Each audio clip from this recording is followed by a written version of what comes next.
Alright, good day. May customer tayo dito, Honda Click. Ayan.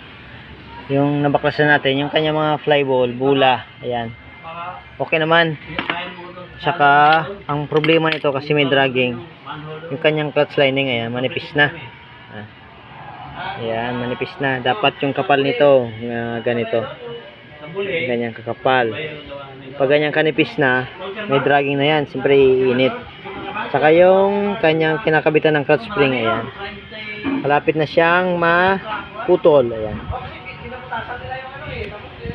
Kaya naman natin to, kaya tayo ng ganito. Kaya banding, tapos lalagyan natin ng tire wire dito sa kinakabitan ng clutch spring, ayan. Alright, thank you sa aking customer. Ayan. Alright, ayan, ito na po yung pinabanding natin na clutch lining ng Honda Click, ayan. Meron siyang sape doon sa lagayan ng clutch spring. Tsaka itong clutch spring, yung clutch lining niya, ayan, sobrang kapal na yan. Ayan. Tatlo yan. Kapal na yan. Solid.